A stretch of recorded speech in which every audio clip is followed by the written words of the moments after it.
Assalamualaikum warahmatullahi wabarakatuh.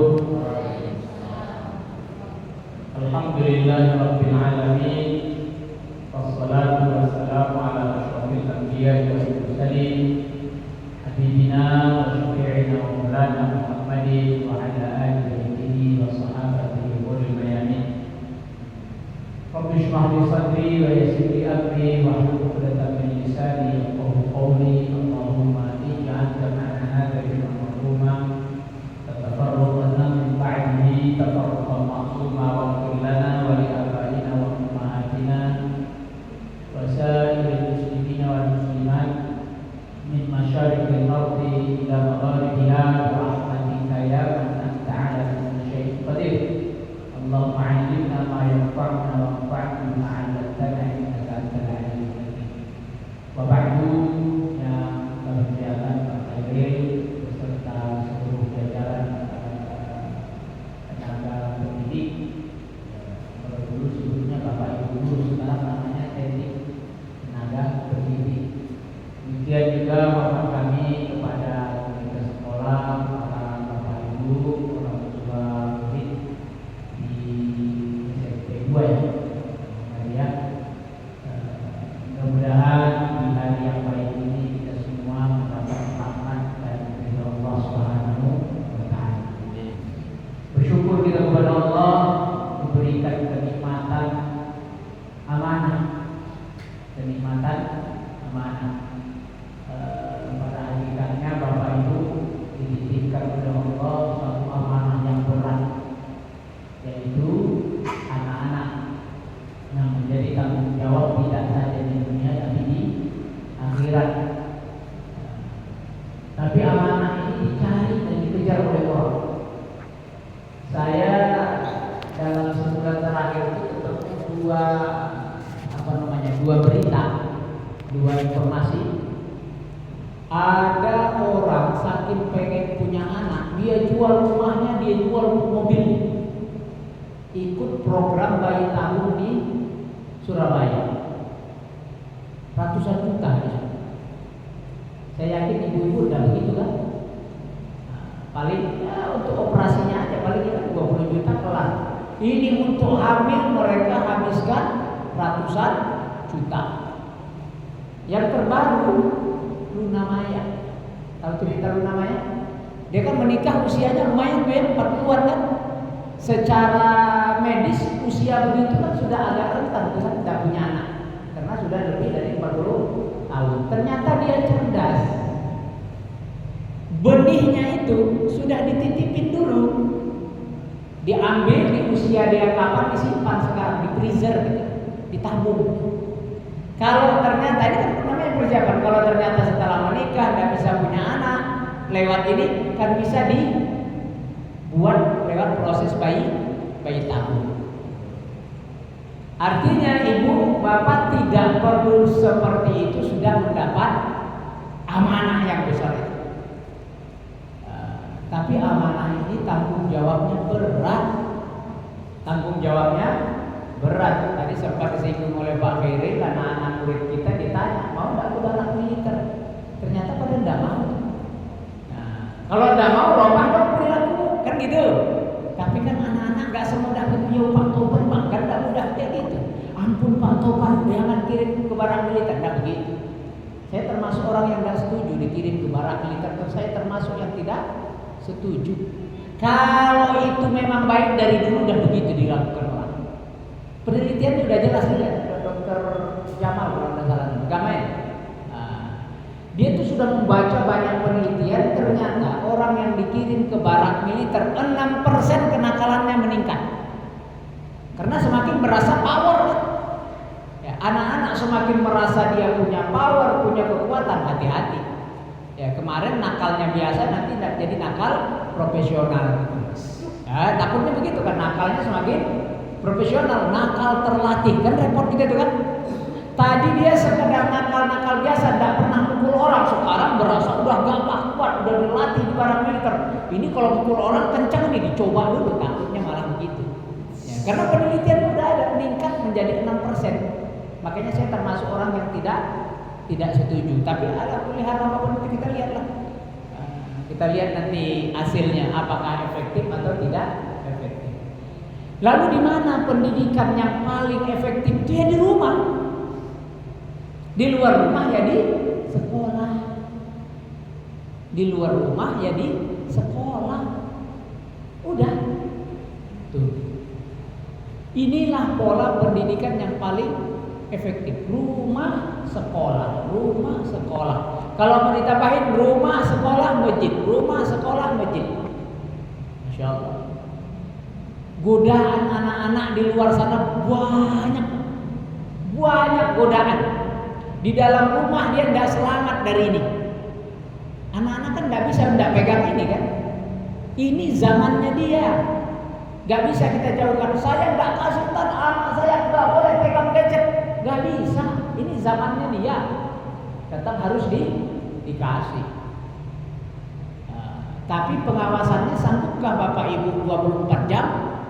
Enggak sanggup. Di Balikpapan saya pernah diundang juga untuk satu kegiatan di salah satu SD di Balikpapan. Kepala sekolahnya selesai acara curhat, aduh Pak, kami bingung ini. Loh, kenapa Pak? Itu anak-anak yang kelas 5, kelas 6, aduh. Kan masanya itu kelas 5, kelas 6 tuh awal-awal apa namanya itu? Dia merasa dia remaja itu. Oh, itu luar biasa itu. Sampai usia SMP. Ini kan anak-anaknya Bapak Ibu di SMP ini. Gamang-gamangnya Bu, orang tua usia anak SMP ini beneran. Ini masa-masa paling sulit Bapak Ibu ngurusin anak. Rasanya kayak bukan anakmu. Iya kan? Kayak bukan anakmu kan gitu. Memang iya. Ya, banyak mengurus dada memang iya. Ya, kayaknya orang tua ini kayak nggak dianggap sama sekali. Memang begitu. Fase perkembangannya begitu. Nggak usah ibu anggap anakku durhaka, anakku ini yang nggak usah terlalu berlebihan. Memang fase perkembangannya lagi begitu. Inilah di fase SMP ini memang fase dia kayak begitu. Dimulai kapan tuh? Sebenarnya dari umur 12 tahun tuh sudah mulai. Sampai puncaknya nanti di usia 15 tahun itu. Masya Allah, 12, 13, 14, 15. Ini Bapak Ibu sabarnya harus double-double. Harus double-double. Di sekolah juga begitu. Saya ngerasain belajar SMP itu, ya Allah, tobat saya berhenti saya ngajar SMP sekarang. Beneran. Pak Khairil aja mau kepala sekolah tuh. Capek ini ngajarin SMP. Masya Allah. Beneran. Mulai nanti agak stabil itu di SMA. Mulai masuk di SMA mulai agak stabil. Masuk kuliah dia makin mandiri. Memang fase dia begitu. Nah kita orang tua kalau paham fasenya lagi di situ, kita kan enjoy aja. Oh memang fasenya dia. Tugas kita cuma ngarah-ngarahin aja dikit-dikit. Gak bisa kita kurung anak tuh gak bisa. Di luar sana teman-temannya, lingkungannya, ini tuh kan gak ada batasnya ini, gak ada pagarnya ini. Ibu bikin batasan pakai aplikasi ini biar bisa gak buka ini. Pintaran dia dari kita. Pintaran dia dari kita. Itu Kemsek bingung. Pak gimana itu Pak? Anak kami, kalau kenapa Pak? Mereka itu pas hari Jumat kan pulang cepat, jam 11 kita pulangin. Tiba-tiba setengah 12 lewat masih di dalam cekikikik. Kami intiplah dari jendela dari luar, ternyata nonton film orang miskin. Kebayang gak itu? Saya ambil HP, kami sita kata kepala sekolah. Seminggu lebih orang tuanya nggak datang. Berarti HP nggak pernah dikontrol oleh orang tua. Berat gak tanggung jawabnya. Itu baru SD loh, apalagi SMP. Ngeri beneran Bapak Ibu, berat. Ya banyak harus mengurus dada, sabar sambil terus berupaya. Masya Allah. Anak-anak itu akan baik kalau diasuh dalam lingkungan yang baik. Lingkungan yang paling dominan dalam kebutuhan anak, kehidupan anak, rumah dan sekolah. Sekolah insya Allah lah, rumah juga insya Allah ya sudah masuk dalam lingkungan Islami, keluarga Islami. Dan inilah yang memang harus kita persiapkan. Nah, membangun keluarga Islami di rumah dan di sekolah. Kalau anak-anak dulu kan dipukul diam, sekarang dipukul melawan. Iya. Anak dulu diliatin aja paham dia langsung tunduk. Anak sekarang kita liatin, dia tanya, apa Pak? Memang tanggung jawabnya besar, betul. Masya Allah. Memang bener, ngelus dada kita lihat anak-anak sekarang. Dulu juga orang tua kita lihat kita gitu juga sebetulnya, cuma kitanya aja nggak sadar.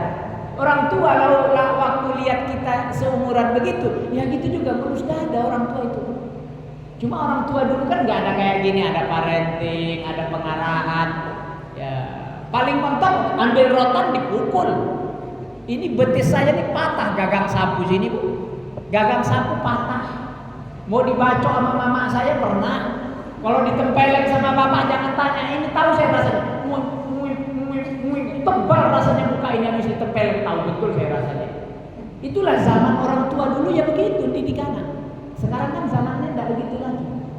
Masya Allah. Ada satu bukunya Dr. Mustafa Abu Sa'id. Judulnya apa? Madza yuridu ibni minni. Apa yang diinginkan anakku dari aku? Apa yang diinginkan anak-anak dari kita? Saya Pak Ustadz, saya ceramahin anakku tiap pagi, siang, sore, 3 kali sehari. Kapan itu Bu? Pas waktu makan. Anak-anak senang nggak kalau diceramahin terus? Enggak. Anak-anak nggak senang Bu diceramahin. Tapi ibu senang ceramahin nggak? Senang kan? Wow, hobiku banget Pak Ustadz. Kamu ini begini, nggak kayak saya begini. Memang kamu kayak bapakmu juga. Bapakmu juga kata nenekmu dulu begitu. Makanya, senang nggak anak itu? Gak ada anak-anak yang senang diomelin itu, nggak ada. Ibu sendiri kalau diomelin senang nggak? Nggak ada orang yang senang diomelin. Mulai hari ini stop, berhentilah ngomelin anak. Beneran, anak itu tidak ada yang suka. Kita kira aku diperhatian, sayang sama kamu nak, sayang, ya kan? Minimal ngomel. Kalau enggak mukul, jewer, nyubit, nempeleng. Saya ditempeleng guru pernah. Naik ke masjid, tangga masjid kami kayak gini, di lantai 2 pesantren. Yang saya rasa saya terlambat ke masjid, karena sebelum azan 15 menit harus di masjid. Itu hukumnya. Belum azan saya datang, Masya Allah. Dan yang banyak yang datang terlambat bukan saya sendiri, banyak yang lain. Ismail sini, kata ya Ustaz, ditempeleng saya. Masya Allah. Yang lain enggak, saya aja ditempeleng. Apa salahku? Sampai sekarang aku enggak tahu. Beneran. Kira-kira anak dipukul kayak begitu senang enggak dia? Enggak. Anggaplah dia salah. Kamu salah, kamu begini, dipukul. Senang enggak anak dipukul? Enggak. Ngomelin anak enggak suka. Mukul anak enggak suka. Dan itu yang banyak dilakukan oleh orang tua. Kira-kira ini lingkungannya Islami enggak kalau gitu? Ngomel sama mukul? Enggak. Secara teori keluarga kita sudah keluarga Islami. Mulai dari mana? Dibangun dengan akad nikah yang sahih. Akad nikahnya kan bagus kan? Halal, ada saksinya, ada maharnya, ada ijab qabulnya, plus ada dangdutannya. Itu udah oke lah itu sudah. Masya Allah. Tapi keluarga Islam itu harus dibangun dengan mawaddah warahmah. Mawaddah warahmah itu bukan antara suami istri saja. Sakinah mawaddah warahmah itu tidak bisa terwujud dengan pukulan, tidak bisa terwujud dengan omelan, kan? Kita mau bilang sakinah itu sukun, tenang. Mawaddah, rahmah, cinta, kasih sayang. Kayak apa ada cinta kasih sayang pukulin anak? Siapa yang tadi pagi pukul anak-anak? Ngomelin. Atau yang seminggu terakhir udah nggak ngomel? Aku masih 3 hari lagi. Ya baru itu. Ya mulai sekarang. Ya kalau memang belum bisa berhenti, kurang-kurangin lah. Kalau langsung berhenti juga anaknya bingung. Sakit kah mama? Enggak. Kenapa? Enggak ngomel. Kan carian juga dia kan? Masya Allah. Tapi perlu diingat, omelan mama itu nanti di hari dia tua ingat. Rindu anak terhadap omelan orang tua, nanti ketika dia sudah jadi orang tua baru dia rasain. Kayak kita sekarang lah, rindu diomelin oleh orang tua. Masya Allah. Tapi memang sunnatullah lah, perempuan memang suka ngomel, tanda sehat. Ibu kalau masih bisa ngomel berarti sehat. Ngomel, ngemil, ngemol, nah 3 itu. Ibu masih ngomel sehat, ngemil sehat, ngemol lah sehat. Yang demam kalau dikasih uang sana mah ke mall kasih 500.000 sembuh. Nah, masya Allah. Betul, tanggung jawab kita berat terhadap anak. Sebenarnya yang diinginkan anak dari orang tua itu bukan dia dinasihatin tiap hari, apalagi terjadwal. Sini, ngumpul. Ceramahin kamu, anak tidak suka disalah-salahin, dia tidak suka. Yang paling disenangin oleh anak apa? Didengarin.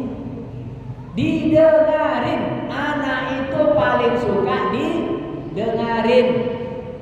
Biarin dia cerita, biarin dia ngoceh. Aduh kan anakku nggak bisa disuruh cerita aja, dia nggak mau, ditanyain aja dia diam. Hati-hati, kalau anak sudah nggak mau bercerita, berarti hubungan kita dengan dia jauh. Berarti kita dengan dia jauh, makanya dia nggak mau cerita. Apalagi anakmu gadismu, dia nggak bilang ke rumahnya, mak tadi di kelas gua itu ganteng mak, kayak bapak waktu muda kayaknya. Kalau dia nggak cerita sama emaknya, berarti hubungan anak sudah renggang. Masya Allah. Begitu juga anak cowok, mah ada temanku mah anak baru mah cantik loh anaknya mah. Ya kayak artis. Kalau dia nggak mau, kan fase dia begitu mengenal lawan jenis ketertarikannya di usia itu. Kalau dia nggak cerita kepada orang tuanya, berarti dia akan cerita sama temannya. Syukur kalau ceritanya sama temannya yang baik. Cuma kebanyakan ceritanya sama temannya yang nggak baik. Al-mar'u ala dini khalilih, kata Nabi, seseorang itu dapat dinilai berdasarkan agama temannya. Maka tugas orang tua, pastikan anak-anakmu berteman dengan orang yang baik. Ibu udah jaga di rumah, dipagarin, dibimbing bagus, ketemu teman yang tak baik. Kira-kira lebih kuat mana, pengaruh orang tua atau pengaruh teman? Teman. Pengaruh dari luar, pengaruh negatif 60-70% lebih kuat mempengaruhi daripada ibu di rumah membimbing, menjaga. Sekali dia ketemu teman buruk, diajarin merokok, diajarin nyolong, diajarin bohong, diajarin nipu. Bilang aja sama mamamu, kamu di rumahku mau ngerjain tugas. Itu yang ngajarin temannya itu nanti. Bilang aja sama mamamu, kita tidur di rumah. Ada loh kejadian orang dari sekolah bilang mau ke rumah, dari rumah bilang ke sekolah. Ternyata mereka nginap di mana? Oyo. Beneran? Masya Allah, hati-hati. Pengaruh buruk teman itu sangat sadis pengaruhnya. Maka pastikan anak-anak kita berteman dengan orang yang baik. Jaga juga jangan berteman dengan usia yang jauh. Misalkan 5 tahun di atasnya, dia kelas 2 SMP, temannya kelas misalkan kuliah semester 2. Jangan. Yang bertemannya maksud saya itu. Kadang kan ada anak SMP tapi badannya udah gede, temannya anak kuliahan. Bahaya luar biasa. Bahaya luar biasa. Biar dia kalau setahun 2 tahun biarlah, setahun 2 tahun SMP kelas 2 ketemu dengan teman SMA kelas 1 itu masih aman. Masih aman. Kalau memang kelihatan perilakunya masih positif. Bunda Bapak Ibu yang dimuliakan oleh Allah, maka perangkat yang paling penting yang disiapkan di rumah kita adalah 2. Satu namanya qiyadah, pemimpin. Yang satu namanya idarah, mudir, manajemen. Bapaknya pemimpin, ibunya manajer. Perangkatnya itu saja. Apa bedanya antara bapak sama ibu? Bapak itu kan qiyadah, pemimpin itu dia punya visi jauh. Pandangannya jauh, anak ini mau diapain nanti. Nah, tugas ibu di rumah ngarahin sesuai dengan tujuan. Jadi semacam apa? Semacam kerjasama ayah dan ibu. Cuma memang jujur saja, anak-anak kita kan kita tidak tahu mau jadi apa. Mau jadi apa? Udahlah, lihat nanti aja dia mau kemana. Nanti ajalah dia mau kuliah kemana. Nanti ajalah dia mau SMA di mana. Karena tidak dari awal memang diarahkan. Itu udah kesalahan kita. Pas sudah sampai pada masanya ditanya, nah kamu mau SMA di mana? Tidak tahu. Atau terserah aja. Kenapa? Sudah terlanjur kita jauh dari anak.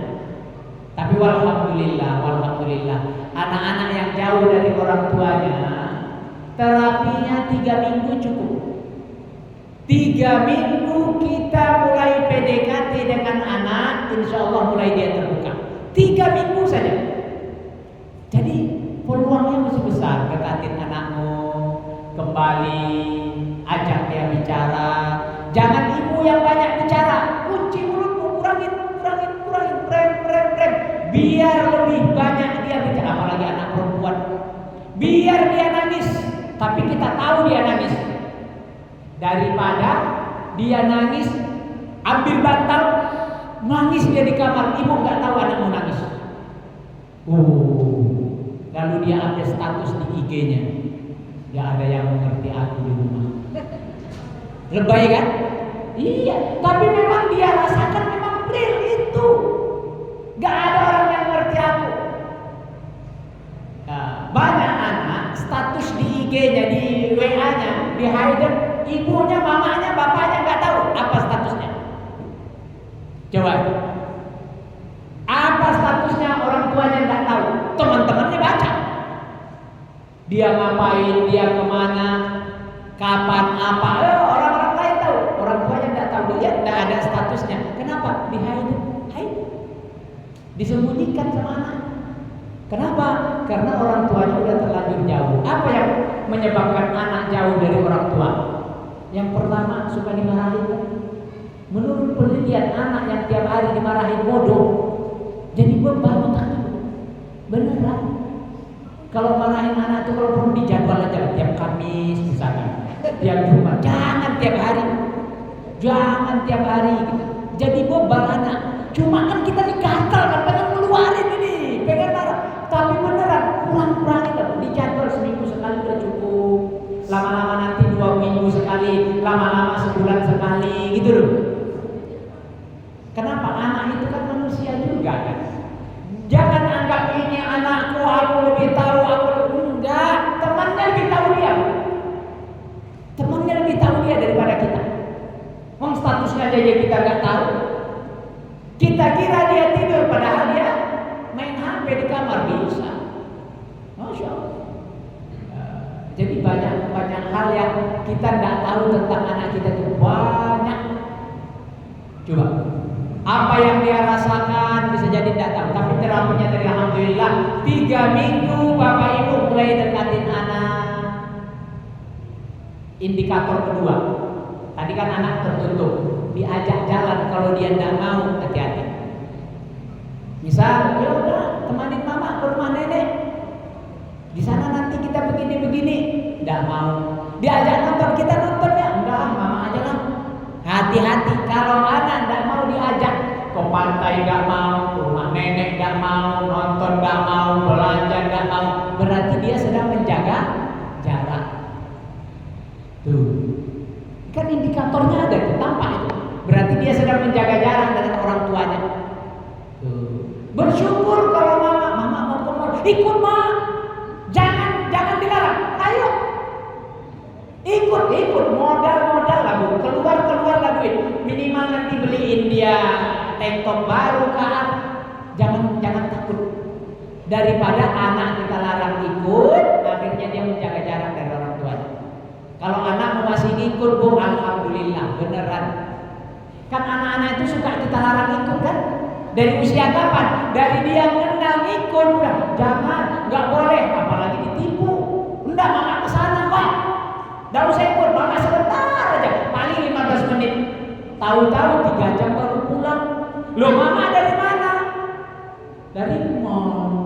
Lah katanya tadi begini, mamanya kira aman, selamat. Tapi anak belajar dari situ. Tuh. Anak kalau nggak boleh ikut kasih alasan yang logis. Kasih alasan yang logis. Kalau bisa dia terima, insya Allah dia aman. Oke, nggak apa-apa. Ya. Atau ikut tapi dengan syarat, boleh ikut tapi tidak jajan loh di sana, gitu loh, ya kan? Nggak jajan. Nanti nyampe di tempat tujuan, minta jajan nggak dia? Pasti minta. Jangan dibeliin. Saya udah tega, saya malu. Dia kuling-kuling di depan balon, ya kan? Ajak kondangan nenek. Kadang tukang balon juga sengaja lihat kita gendong anak 4 tahun, 5 tahun, dipencet itu terompet balonnya, nangis lah dia kuling-kuling. Sekali ibu beliin, dia belajar, oh begitu caranya merampok orang tua. Kedua, ketiga, keempat akan terus dia menangis. Biarin aja dia nangis, nggak apa-apa. Anak menangis itu memang lumrah, normal. Malu tadi lihat orang, bodoh amat dengan orang lain. Kalau perlu anak nangis, ibu duduk di situ di lantai. Dia guling-guling, ibu guling-guling, dia perlu. Ngapain kita malu? Iya. Masya Allah. Ada yang viral dulu, anak-anak itu udah nangis semakin dicubit sama orang tua. Anak lagi nangis dicubit, makin diam. Diam. Makin diam atau makin nangis? Makin keras nangisnya. Kemungkinan bisa makin diam, tapi itu sakitnya luar biasa, Bu. Anak menangis tapi suaranya ditahan, itu sakit luar biasa. Sakit, jangan sampai anakmu nangis terus. Nangis gak bersuara, sakit banget itu. Jangan bikin anakmu nangis. Itu membokasnya luar biasa. Itulah pemutus. Kalau di luar kita sebut silaturahim. Inilah pemutus hubungan antara anak dengan orang tua paling kencang. Apalagi ditambah dengan teriakan, diam! Itu saya banget. Saya itu suaranya kencang. Ya beneran, saya setelah belajar ternyata anakku tidak butuh dibentak. Wah, suara saya kalau bentak orang kencang. Kelas sebelah kedengaran, 3 ruangan kedengaran. Salah, suara besar bentak. Ternyata yang membentak berteriak itu laisa min sulukil insan, itu bukan perilaku manusia. Yang suka teriak ngaum-ngaum itu siapa? Kalau yang belum ngaum, kalau gong-gong, bukan manusia yang begitu itu. Ya, kita sedang kesurupan rohnya hewan itu kalau kita berteriak. Tapi rasanya puas, bang, keluar. Tapi habis itu nyesal tak? Ya Allah. Kan gitu kan? Masya Allah. Memperbaikinya sulit, itu saraf-sarafnya anak. Makin jauh lah kita dari anak. Masya Allah. Kurang-kurangin. Sebenarnya kita itu salah kadang menduga keluarga Islam itu kami sholat, kami tutup aurat, kami puasa Senin Kamis, kami berzikir, kami berjamaah. Kita kira ritual-ritual begitu yang keluarga Islam itu. Bukan. Apa kata Anas bin Malik? Aku 10 tahun melayani Nabi, tidak sekalipun Nabi itu marah. Tidak pernah, kenapa kamu buat begini, kenapa kamu tidak bikin begini. Gak pernah, kata Anas. Sampai dia ceritakan, aku disuruh Nabi mengerjakan sesuatu. Pergilah aku, kata Anas. Tengah jalan, anak-anak belasan tahun ketemu temannya, malah mainan. Nabi nungguin di rumah, gak datang-datang ini Anas. Disusullah oleh Nabi. Begitu Nabi datang, Anas tahu, oh Nabi dipanggil oleh Nabi. Datanglah Anas, dielus dadanya, barakallah, barakallah. Ditinggalkan oleh Nabi. Nabi yang kerjain. Apa itu bisa disuruh ngambil sesuatu? Nabi yang ambil, bukan Anas. Sanggup tak kita kayak begini? Oh, lihat anak disuruh ke rumah nenek, tahunya main layangan demo. Apa dak jadi ke rumahnya? Wah, ditarik itu anaknya, dicoret pulang, malah mainan. Masya Allah. Sakit dah rasa anaknya. Apalagi diolokin temannya. Ih, malunya dia luar biasa. Masya Allah. Ayah bunda yang dimuliakan oleh Allah. kemampuan apa istilah kita ini, memimpin itu penting. Kullukum ra'in, kata Nabi, kullukum ra'in, setiap kalian adalah pemimpin. Laki-laki adalah pemimpin, perempuan adalah pemimpin. Istri pemimpin dalam rumah suaminya. Masya Allah. Suami pemimpin atas keluarganya. Semua kita ini pemimpin. Pak Khairin pemimpin di sekolah. Di kelas ada wali kelasnya. Nah, ada wali kelasnya, ada ketua kelasnya. Jadi semuanya ada pemimpin. Dan kita pun memimpin untuk diri masing-masing. Jadi sebenarnya banyak koreksi-koreksi yang terlanjur sudah salah. Minimal itu kita coba perbaiki, kurangi. Banyak perilaku-perilaku yang kita bikin sebenarnya anak nggak butuh, anak nggak ingin. Maka keluarga kita yang Islami tadi tidak cuma corak di luar saja, tapi di dalam. Mawaddahnya ada di dalam, kasih sayangnya ada di dalam. Kemudian adalah wal musawah, adalah adil dan setara. Jangan anggap aku bapak, aku emak, aku lebih berkuasa. Tidak. Kadang begitu loh.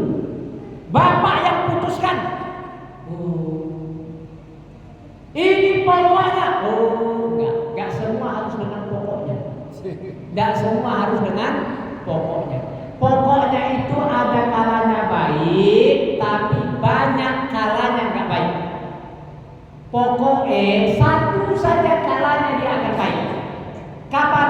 Kalau berkaitan tentang moral, agama, keselamatan, keamanan harus pakai pokoknya. Selain itu tidak boleh pakai pokoknya.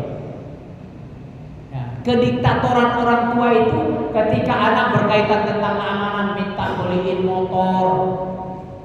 Kayaknya baru 2 minggu udah saya tonton di salah satu wilayah di Sulawesi. Anak ini mati tabrakan naik motor CRF. Motor sama anaknya dikubur bareng. Kebetulan yang mati non muslim, ya kan? Kalau orang Islam kan nggak boleh kubur sama barang, kan nggak boleh haram.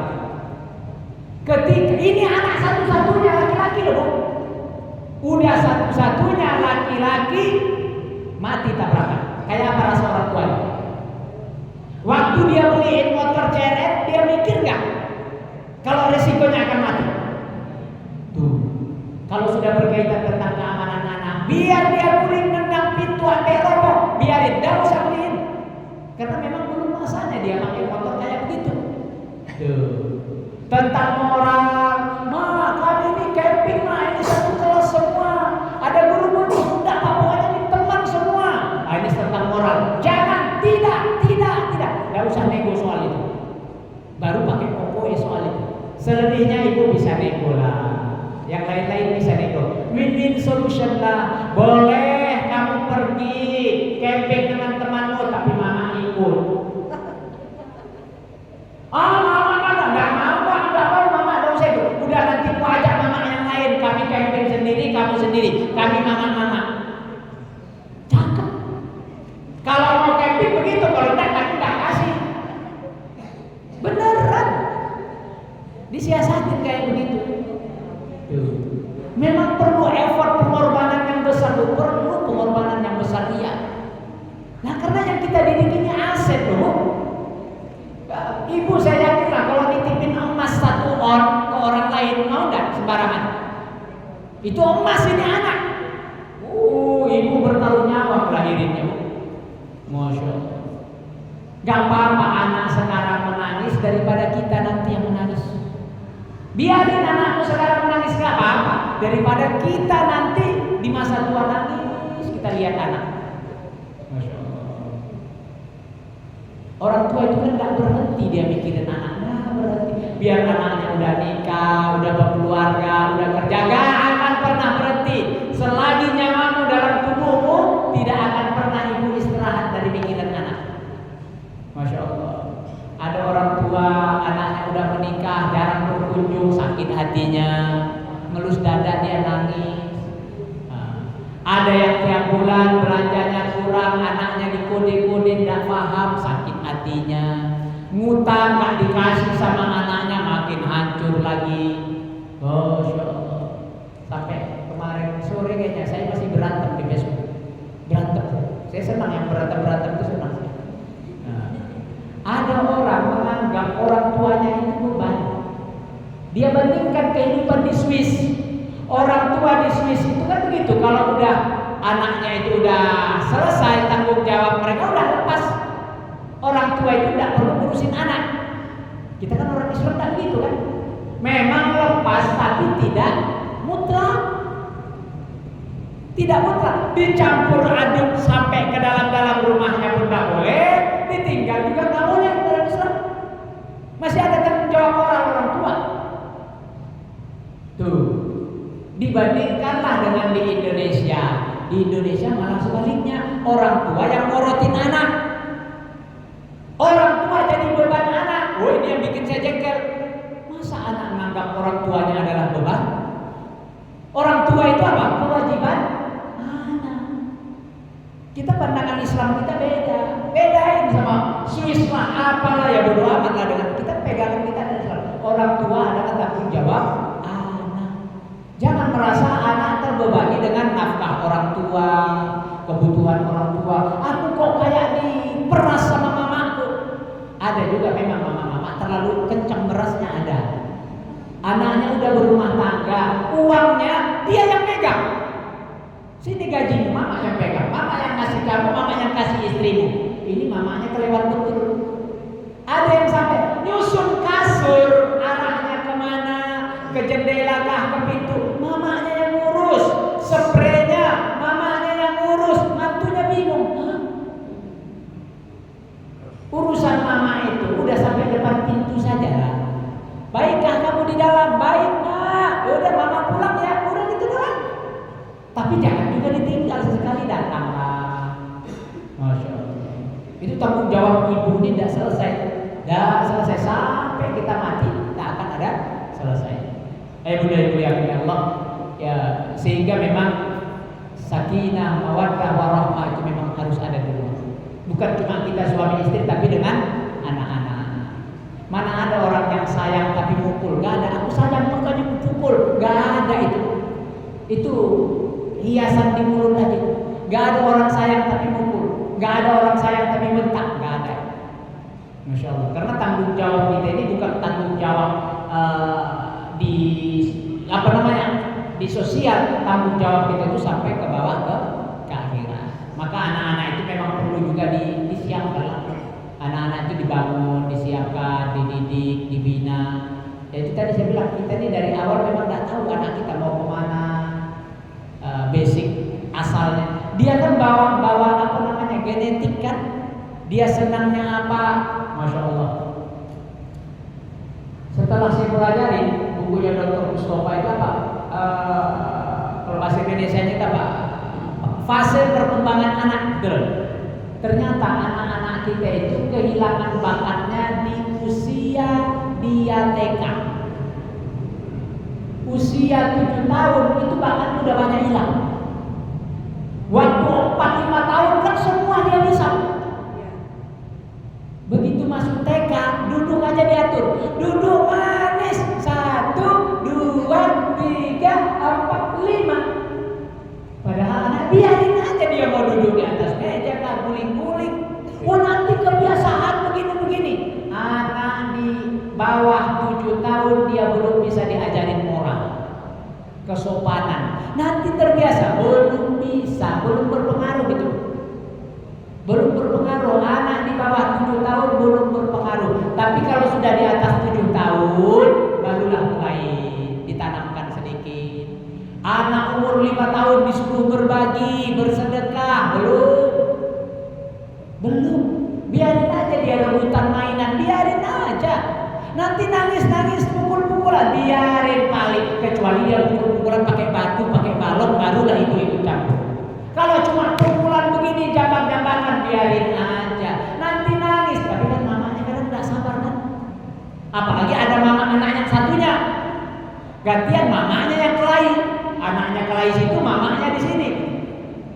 Anak-anak kelahi itu lumrah. Biarin mereka menyelesaikan masalahnya, biarin. Paling mereka habis rebutan, nangis, kelahi 15 menit, berbagi. Yang susah mama-mama kalau rebutan. Apa yang lagi yang direbutin itu suami ya, itu paling panjang. Masya Allah. Jadi banyak memang harus kita koreksi. Kehilangan bakatnya dia itu di usia dini. Masuk ke SD bakatnya tidak berkembang lagi, mati.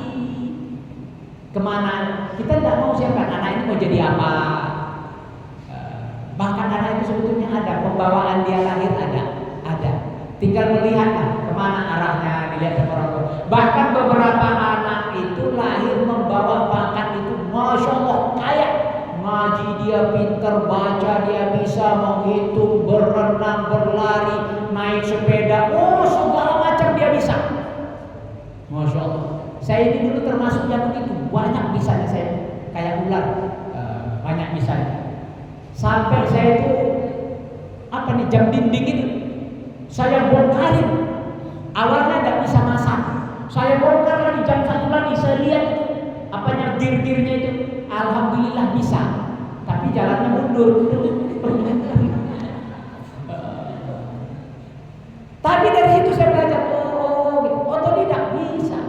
Tapi begitu masuk pesantren yang begitu mana keasal lagi, pesantren udah hilang. Ya. Masya Allah. Waktu di pesantren saya itu punya cita-cita membuat mobil, orang nggak perlu nyetir masuk, aku mau ke sana diantar. Sekarang udah ada belum? Saya pernah punya itu sebetulnya. Idenya dari saya, tapi Jerman duluan. Jam kebalik itu sekarang ada juga, jam kebalik itu ada. Jam putar Ka'bah begitu. Jam ini arahnya. Saya juga pernah punya itu, cuma nggak dipatenkan waktu itu. Ya, jadinya ustaz sekarang kan menyimpang. Saya jadi ustaz ini kan kalau dibilang ya terpaksa juga belakangan kan. Saya nggak pede, ngomong itu dulu tuh nggak pede, sekarang berhentinya nggak pede. Ngomong terus dikasih setengah jam jadi 2 jam bisa. Ya, karena pas semuanya itu kan sebenarnya bisa muktasibah istilahnya, bisa dipelajari. Jadi kecenderungan itu sudah ada. Kalau nggak dipupuk, nggak dibina, tenggelam, hilang. Masya Allah. Kalau dia sudah hilang, membongkarnya lagi sulit. Harus diulang. Masya Allah. Ini istilahnya apa? Talqin wa tadrib. Dicari benihnya, kemudian dilatih, diajarin. Sudah diajarin baru takhil, dijadikan dia profesional. Cuma kadang orang tua mau langsung anaknya profesional. Kamu kuliah ini ya, kamu kuliah itu ya. Masya Allah. Saya kan ngajar SMA, tahu betul lah kayak anak SMA itu kayak gimana. Kamu mau kuliah di mana? Di sini. Loh kenapa di situ? Kata mama aku. Ya syukur anaknya patuh. Tuh, masya Allah. Anak yang sudah dilatih, sudah dapat benihnya, kemudian dilatih, dibikin dia ahli dalam bidang itu, dan dia suka. Yang kasihan itu ada dokter sekarang jadi supir Grab. Kenapa? Ya dunia dokter itu tidak dijiwai, tapi dia tamat kedokteran karena orang tuanya pengen dia jadi dokter. Biayanya besar kan ratusan juta itu. Masuknya aja ratusan juta, sampai tamat bisa MM-an. Setelah tamat dia tidak nyaman, sempat dia kerja jadi dokter, tapi bukan jiwa. Saya ketemu di Balikpapan sini, dia dulu kuliah di Stikes di Balikpapan. Tahu-tahu sekarang jadi editor video. Saya ngisi di arah Sumber sana di apa namanya dia? Patardharma, Tridharma ya. Itu dari arah Sumber.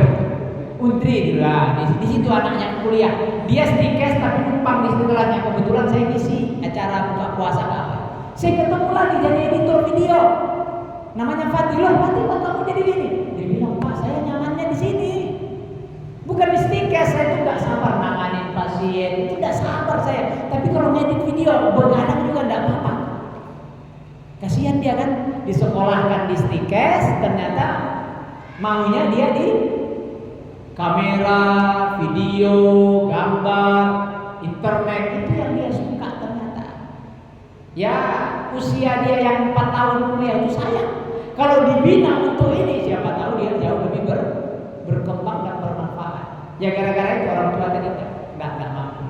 Nah tapi kalau sudah mampu kita arahkan, tinggal taklif lah, dikasih beban, dikasih tanggung jawab. Anak-anak itu memang harus dikasih tanggung jawab, biar ringan bu, nggak apa-apa.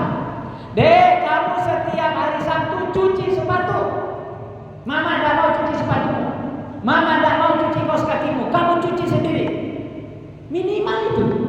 jawabnya sendiri. Setiap jam 5, setengah 6 jendela pintu harus tertutup, lampu harus nyala. Kasih anak itu tanggung jawab. Jangan mamanya semua nyalain lampu, kunci jendela. Anak-anak cewek minimal seminggu sekali. Ini libur, pagi-pagi kamu nyapu dalam, mama nyapu di luar. Nah, misal, atau dibalik, kamu nyapu di luar, mama di dalam. Mama yang nyuci, kamu yang jemur. Kasih tanggung jawab sedini mungkin, pelan-pelan. Kalau udah terbiasa dari kecil, insya Allah aman. Tapi kalau mau mulai anak sudah kelas 2 SMP, sulit. Harus dengan pendekatan dulu, pelan, softnya, pelan-pelan. Kuncinya tadi itu, jalin kembali lah, simpul-simpul yang putus dijalin lagi. Ajak jalan, ajak makan. Kalau dia udah nggak mau jalan, nggak mau makan sama ibunya tadi, itu udah indikator keras. Udah indikator keras. Tuh. Kalau nggak mau, panggil temannya ke rumah. Temannya suruh, ya istilahnya temannya ini kayak nambal-nambal lah. Dia kan sama temannya join nih. Misal temannya datang ke rumah, ditawarin, mau makan nggak? Tak pesanin GoFood nih. Wah, temannya pasti mau, anak kita ya. Tumben ini mama gitu loh. Lagi pencitraan.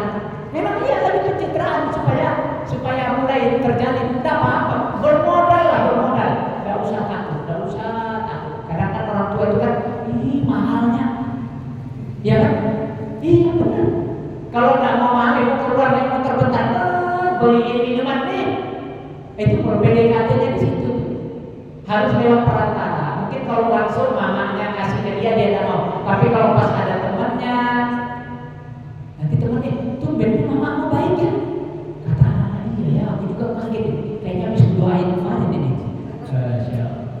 Jadi ya budaya kita Allah, tugas kita banyak.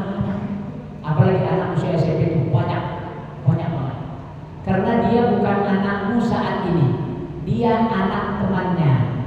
Dia akan lebih patuh sama temannya daripada ibu yang mengandungnya. Jangan juga ibu sambil nangis, capek mama mengandung kamu, nyusuin kamu, nepokin. Anakmu tidak pernah mau dengar itu. Di usia itu dia tidak peduli. Syukur kalau dia bilang, siapa suruh? Aku tidak minta kok, sakitlah hatimu ya kan? Jangan sebut-sebut itu, mama mengandung kamu. Tidak usah sebut-sebut itu. Karena usia yang sekarang ini dia tak butuh itu. Tak butuh itu. Kalaupun harus nyebut itu, orang lain yang nyebutin, bukan ibu. Apa sih mama ini? Kan gitu. Apa sih mama? Aku kan tak minta dilahirkan, tak minta mama susuin. Kan itu memang kewajiban mama. Sakit hatimu. Kalau sakit hatimu, anak durhaka Allah. Jangan bikin anak durhaka. Ya kan memang tanggung jawab. Kalau menyebutin itu, jangan ibu yang nyebutin, orang lain suruh nyebutin. Orang lain. Saya kadang kalau ceramah ke anak-anak saya sebutin mama mengandung kamu, nyusuin kamu, ayah. Saya jamin anak bisa nangis kalau saya nyebutin. Kalau ibu yang nyebutin, ya minimal dia dongkol. Apa sih mama ini gitu? Apalagi dia lagi suntuk juga pikirannya. Jadi maka mulailah menjalin alaqah, hubungan baik dengan anak. Dengarkan dia. Cara menjalin hubungan yang pertama itu dengarkan dia. Masya Allah. Bukan berarti yang semua dia mau diturutin. Nah, kalau yang tidak sifatnya keamanan, moral, agama, asas-asas keagamaan, negosiasi aja. Negosiasinya gimana? Win-win solution lah. Insya Allah aman. Insya Allah aman. Tapi memang perlu modal ekstra, pengeluaran berlebih. Belikan dia hadiah. Ada kan saat-saatnya karena kan Masya Allah ada orang tua, apa itu ulang tahun, bid'ah itu, budaya kafir. Anak belum masuk ke pikirannya itu. Belum masuk ke pikirannya itu. Belikan dia hadiah. Di hari-hari dia bahagia. Gimana pun anak-anak itu hari dia ulang tahun pasti dia menunggu. Belikan dia hadiah. Tahadu tahabu kata Nabi.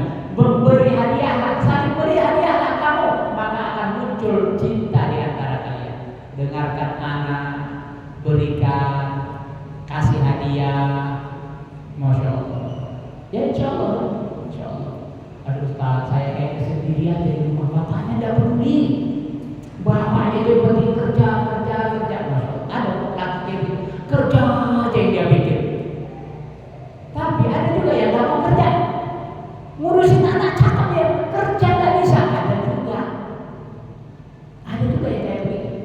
kerja istrinya, jaga warung.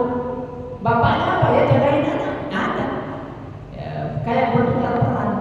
Ya. Tidak saatnya kita lagi saling menyalahkan itu dah. Jalan saja lagi semua.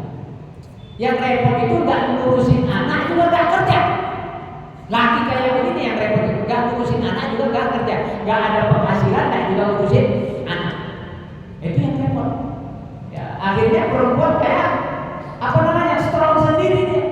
Ya, strong sendiri, nggak ada temannya berbagi pikiran.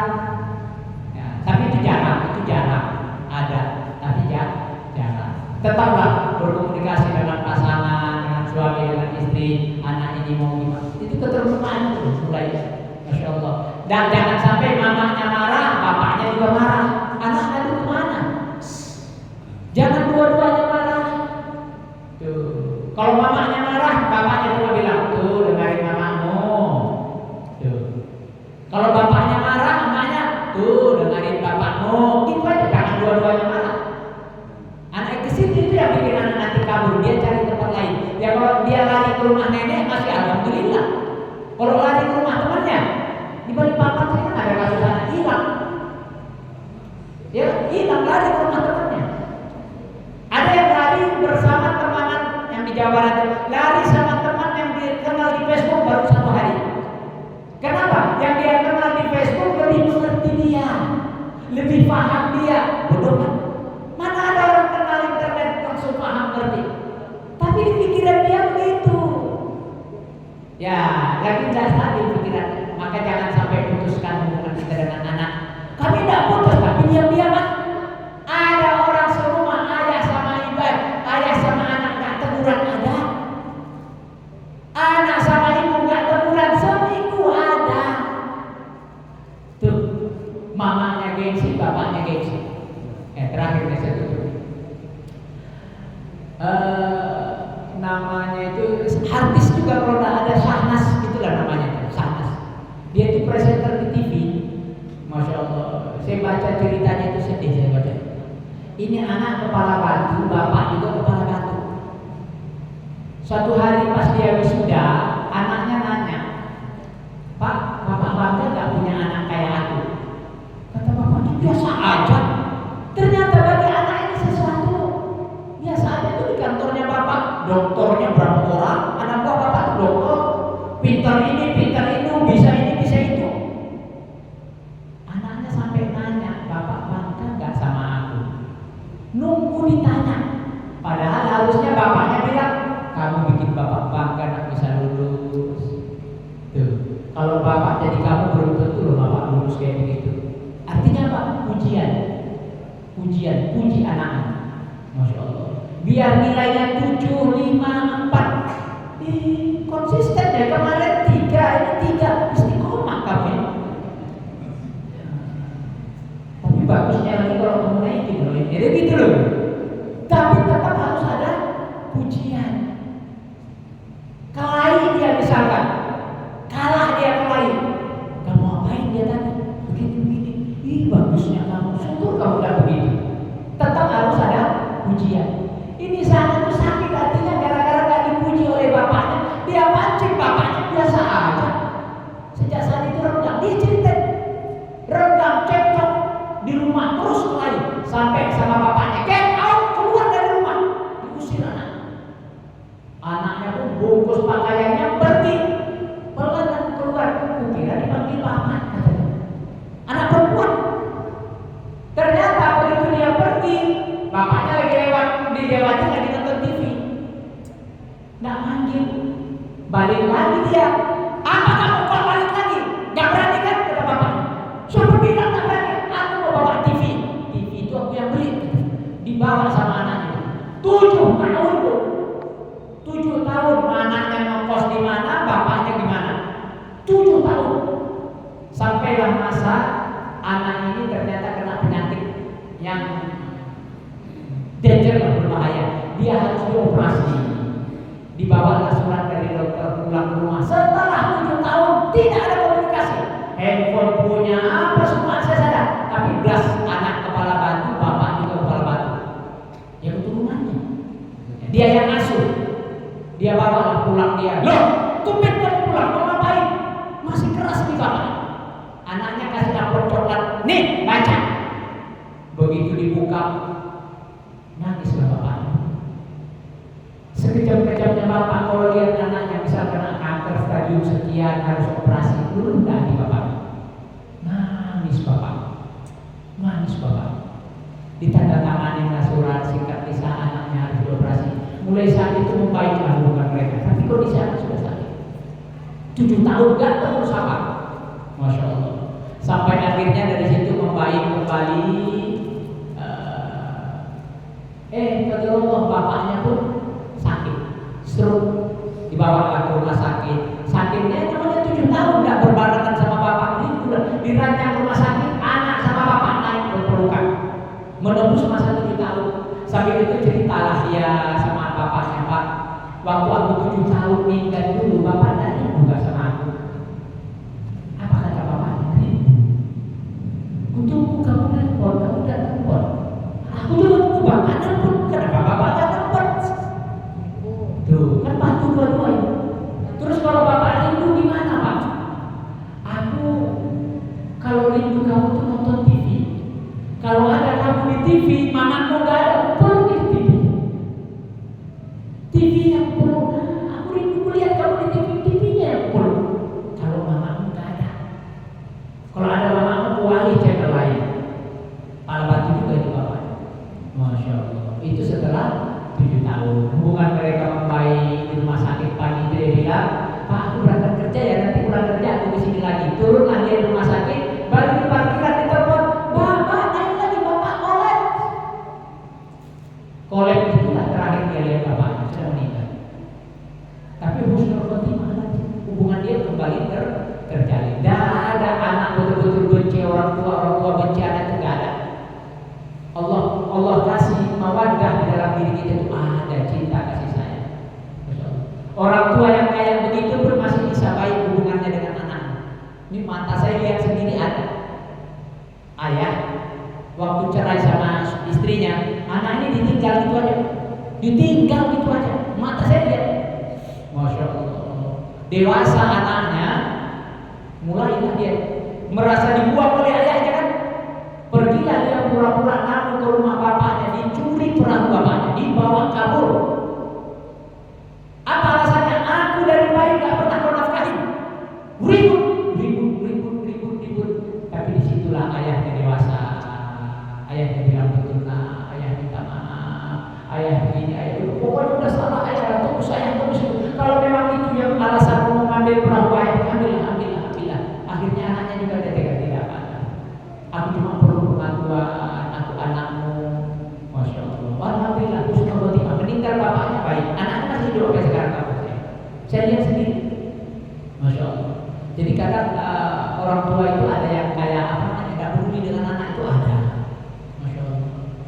Ketika kita membiarkan anak sibuk seharian dengan handphone, sebenarnya kita udah gak peduli sama anak.